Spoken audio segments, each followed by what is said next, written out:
Hello everyone, कैसे हैं आप सब। एक बार पुनः शिव कोचिंग क्लासेस पर स्वागत है। क्लास 12 फिजिक्स में चैप्टर 1 चल रहा है, जिसमें आज हम देखने वाले हैं आवेशों का अध्यारोपण का सिद्धांत या बहुल आवेशों के बीच लगने वाला बल का थ्योरम। ओके, इसके पहले हमने जो भी वीडियोस प्रोवाइड किया है प्लेलिस्ट में आप लोग क्रम से देख लेना, है ना। जो बच्चे बाद का लेक्चर देखना चाहते हैं या पहले का लेक्चर, तो बढ़िया बोर्ड एग्जाम के लिए हमने एक प्लेलिस्ट बना दिया है ताकि आपको भटकना ना पड़े। चलिए शुरू करते हैं बच्चों।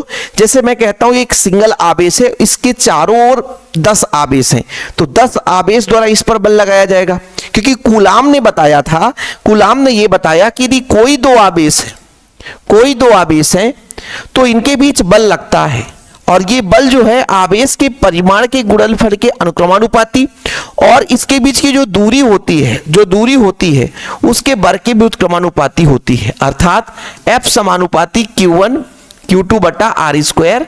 जब समानुपाती हटाते हैं तो K एक नियतांक लग जाता है, बच्चों। ये आपका कूलाम का नियम है कि दो आवेशों के बीच जो बल का मान है आवेशों के परिमाण के गुणनफल के अनुक्रमानुपाती तथा बीच की दूरी के वर्ग के व्युत्क्रमानुपाती है। मतलब यदि सिंगल आवेश है, इसके चारों तरफ 10 और आवेश है, तो 10 आवेश जो हैं वो सभी सिंगल आवेश पर बल लगाएंगे। तो जो टोटल बल का मान है उन आवेशों द्वारा लगाए गए बल के सदिश योग के बराबर होता है। यही आपका अध्यारोपण का सिद्धांत है। फिर से समझो कि एक सिंगल व्यक्ति है, एक 12वीं का छात्र है, और उसके पास 10 11वीं के छात्र आ गए और सब के सब बल लगा रहे हैं, उस छात्र के ऊपर फोर्स कर रहे हैं, तो टोटल दबाव का जो महसूस होगा वो सभी के योग के बराबर होता है। जैसे मान लीजिए आप अकेले हो और 10 लोग आपको घेर लिए, बोले इसको मारो, तो आपके मन में प्रेशर 10 लोगों का पूरा भय आ जाएगा। ये 10 लोग हैं, आज चटनी बना देंगे हमारी, वो सारा। अब 1-2 लोग होते चलो यार निपट लेंगे थोड़ा बहुत, लेकिन 10 लोग तो 10 के बल का अनुभव कर रहे हैं ना। ऐसे एक सिंगल आवेश है, उसके चारों ओर 10 आवेश है, तो 10 आवेश जो है सभी उस पर बल लगाएंगे। तो प्यारे बच्चों, वो जो सिंगल आवेश है वो 10 बलों का, मतलब 10 आवेश के बलों का अनुभव करेगा, और उसका जो टोटल बल है वो आवेशों द्वारा लगाए गए बल के योग के बराबर होता है, वो भी सदिश योग के बराबर होता है। यही आवेशों का अध्यारोपण का सिद्धांत है। कई बिंदु आवेशों द्वारा एक अकेले बिंदु आवेश पर क्या बोला गया? कई बिंदु आवेश, कई सारे आवेश है, एक अकेले आवेश पर लगने वाला जो कुल बल है बच्चों, उसका मान किस पर डिपेंड करेगा? अलग अलग आवेशों द्वारा बिंदु पर लगाए गए आरोपित बल के सदिश योग के बराबर होता है। क्या बोला गया कि एक सिंगल आवेश है, उसके चारों ओर कई बिंदु आवेश है, उसके द्वारा जो बल लगाया जा रहा है वो टोटल बल का मान उन आवेशों के लगाए गए बल के सदिश योग के बराबर होता है। क्लियर? चलिए थोड़ा सा समझते हैं। हम 2-3 आवेश लेकर चलते हैं बच्चों, ज्यादा नहीं, और 3 आवेश से ही हम आपको समझाने वाले हैं। माना हमारे पास 3 आवेशों कैसे हैं, देखो थोड़ा सा।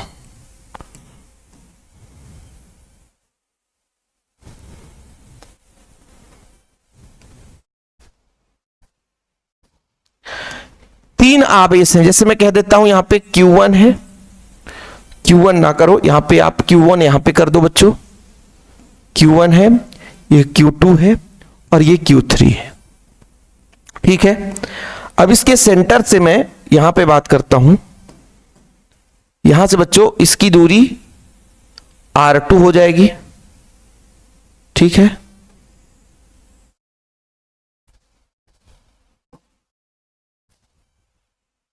इसकी R3 हो जाएगी बच्चों, और इसकी R1 हो जाएगी। ठीक, अब एक बात बताओ, Q2 भी Q1 पर बल लगाएगा ना, और Q3 भी Q1 पर बल लगाएगा। ऐसे Q1 भी Q2 पर लगा सकता है, Q1 Q3 पर भी बल लगा सकता है। थोड़ा समझने की कोशिश करिए। मैं कहता हूं कि माना Q1 Q2 व Q3 3 बिंदु आवेश हैं, 3 बिंदु आवेश हैं, 3 बिंदु आवेश हैं। अब मैं आपसे कह दूं कि यदि Q2 है, Q1 पर बल लगा रहा है, तो बोलोगे हाँ सर बिल्कुल बल लगा रहा है। यानी जो Q2 है ये Q1 पर बल लगाएगा, ये बल लगाएगा, बिल्कुल बल लगाएगा। ठीक है, ऐसे Q3 है बच्चों, वो Q1 पर बल लगाएगा। बिल्कुल बल लगाएगा, ऐसे बल लगाएगा कि नहीं लगाएगा, बिल्कुल बल लगाएगा। थोड़ा समझना, अब जब बल लगाएगा इसका मतलब इधर जो बल होगा बच्चों ये आपका हो जाएगा, किसने लगाया, तीसरे ने लगाया। किस पर लगाया, 1 पर लगाया। ये जो इधर बल लग रहा है बच्चों, इधर बल लग रहा है, ये किसने लगाया बल, दूसरे ने लगाया। किस पर लगाया, 1 पर लगाया। तो दो प्रकार से इसमें बल लग रहा है, एक भैया F2 और एक आपका F3 है ना, ये 1 पर बल लगा रहे हैं, इसलिए ऐसा हमने रिप्रेजेंट किया है। ठीक है, ओके। और बच्चों यदि हम बात करें कि इसका डायरेक्ट एक इसका फोर्स जो बल है, तो ये तो आपका आगे की ओर ही जाएगा, कोई दिक्कत नहीं है। अभी सिर्फ आप इतना समझ लो काफी है, बाकी इसका चित्र तो और बड़ा लंबा चौड़ा बना सकते हो यार बाबू, समझ रहे हो, बहुत लंबा चौड़ा कहानी बना सकते हो। लेकिन अभी फिलहाल आप समझो कि मैं एक आवेश पर, जो Q1 आवेश है इसमें Q2 द्वारा भी लगाया जाता है, Q3 भी द्वारा लगाया जाता है, और कई सारे आवेश होते तो Q4 द्वारा भी लगाया जाता। मान लीजिए हम एक और आवेश ले लेते Q4, कहीं पे भी ले लेते, मान लीजिए कहीं पे ले ले, यहां पे ले लेते हैं Q4, ठीक, Q4 ले लेते प्यारे बच्चों। तो फिर अपना क्या होता, यहां से ये Q4 होता, फिर ये बल फिर लगाता, एक बल और लगाता, ये बल यहां से लगाता, एक और आगे चला जाता। तो ये जो बल का मान है बच्चों, ये बल का मान हो जाता, किसने लगाया, किसने लगाया बच्चों, 3 ने लगाया। किसने, 4 ने लगाया। किसने लगाया, 4 ने लगाया। किस पर लगाया, 1 पर लगाया। तो ये बल का मान हो गया। मतलब बहुत सारे आवेश हो सकते हैं, वो सब उस पर बल लगाएंगे। तो जैसे मैं कहता हूं कि माना Q1 Q2 Q3 3 बिंदु आवेश है, 3 बिंदु आवेश है। अब मैं आपसे कह दूं कि आवेश Q2 द्वारा, आवेश Q2 द्वारा Q1 पर लगाया गया बल, लगाया गया बल, बताओ बच्चों क्या होगा। तो बोलोगे सर बल जो होता है दूसरे के द्वारा पहले पर लगाया गया, इसका जो वैल्यू होता है 1/4 पाई एप्सिलॉन नॉट। फिर प्यारे बच्चों Q1 आवेश है और Q2 आवेश है, दो आवेशों के बीच बल लग रहा है। जो दूरी है बच्चों वो आप ऐसा ले लो कि दूसरे के द्वारा पहले पर लगाया जाता है, तो यहां से यहां तक की दूरी R12 ले लो, आप क्या ले लो, R12 ले लो। अब इसको वेक्टर दर्शाना है तो R12 का आप एकांक है ऐसा, तो ये आपका सदिश फॉर्म में हो गया, इसको आप समीकरण 1 दे दो। ठीक है बच्चों, ये चीज हो गया, यानी दूसरे के कारण पहले पर बल, दूसरे के कारण पहले पर बल लग गया।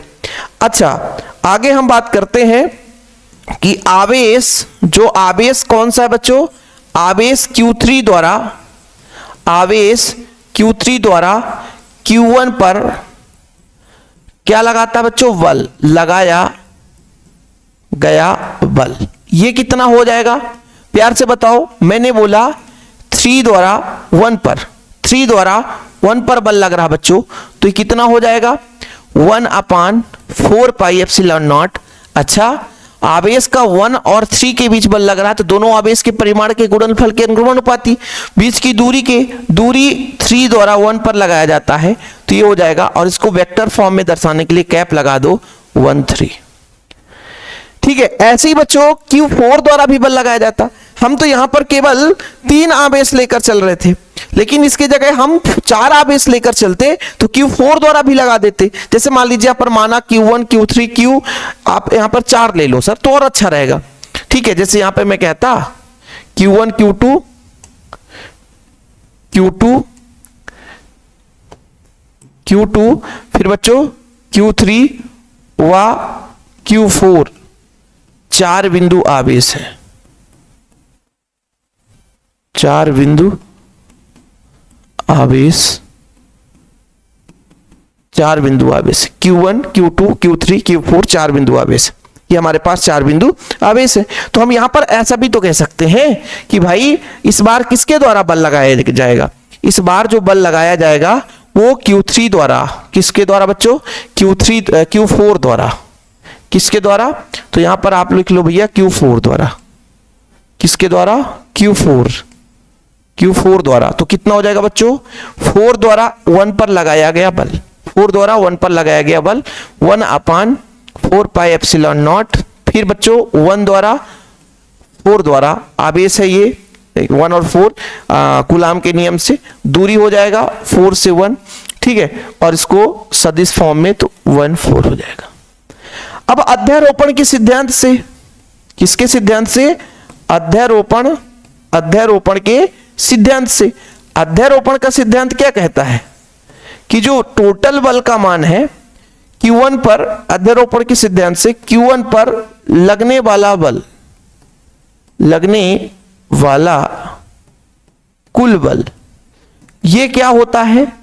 कुल बल का मान ये होता है कि जितने भी आवेश हैं उनके द्वारा लगाए गए बलों के सदिश योग के बराबर होता है। यानी प्यारे बच्चों, ये जो F का मान है वो कितने बल लग रहे हैं जरा बताओ? टोटल बल का मान, दूसरे द्वारा पहले पर बल लगाया गया, तीसरे द्वारा पहले पर बल लगाया गया, चौथे द्वारा पहले पर बल लगाया गया, तो ये सदिश योग के बराबर होता है। अब सबको ऐड करेंगे बच्चों, 1/4 पाई एप्सिलॉन नॉट, फिर कितना हो जाएगा? Q1 Q2 R12 कैप हो जाएगा। फिर प्यारे बच्चों 1/4 पाई एप्सिलॉन नॉट किसके द्वारा? 3 के द्वारा, तो R13 कैप हो जाएगा 13। फिर किसके द्वारा? 1/4 पाई एप्सिलॉन नॉट 4 के द्वारा, तो Q1 Q4 R14 कैप में बच्चों 14। ये आपके अध्यारोपण के सिद्धांत को रिप्रेजेंट करता है, ठीक है। यही है बच्चों की जो टोटल बल का मान है वो सभी बलों के सदिश योग के बराबर होता है। ये हमने 3 बल ले लिया बच्चों। इसी की जगह यदि n बल होता, मान लीजिए, समझ रहे हो ना, कि यदि किसी बिंदु आवेश पर, ऐसे ले लो भैया, किसी बिंदु आवेश पर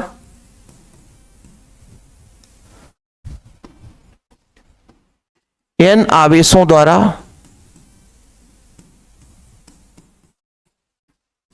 बल लगाया जाए,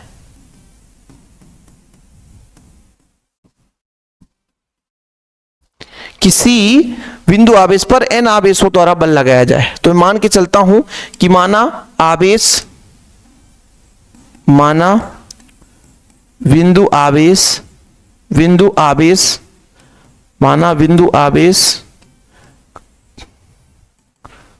बिंदु आवेश Q1 Q2 Q3 कहां तक? Qn है। कई सारे हैं ना बच्चों।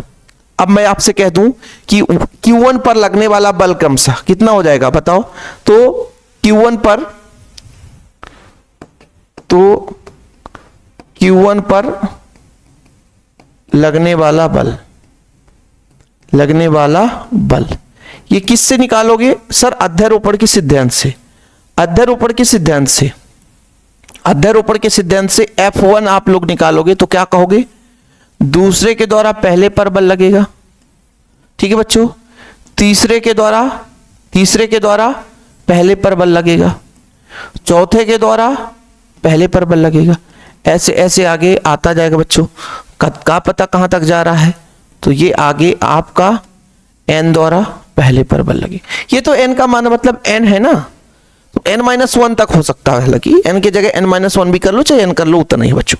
अब इनका सबका वैल्यू करोगे तो देखो इन सब में कुछ कॉमन आ रहा है। 1/4 पाई एप्सिलॉन नॉट कॉमन है, Q1 1/4 pi epsilon not Q1, हर जगह 1/4 pi epsilon not Q1 common है। तो यदि मैं आपसे कह देता कि इसका जो टोटल मान आता तो 1/, यानी बच्चों हर जगह Q1 है, देखो सभी में Q1 है, थोड़ा फिर से समझो आप लोग, सभी में Q1 है, Q1 मतलब जितने भी बल होते सभी में Q1 कॉमन होता। 1/4 pi epsilon not 4 pi epsilon not 4 पाई, हर जगह जो चीज हर जगह है मतलब वो कॉमन आ जाता। ये Q1 कॉमन आ जाता और 4 पाई एप्सिलॉन नॉट, ठीक है। फिर बच्चों क्या क्या कॉमन नहीं आता? जैसे मान लीजिए दूरी 1 2 1 3 1 4 ये आगे आपका आता रहता।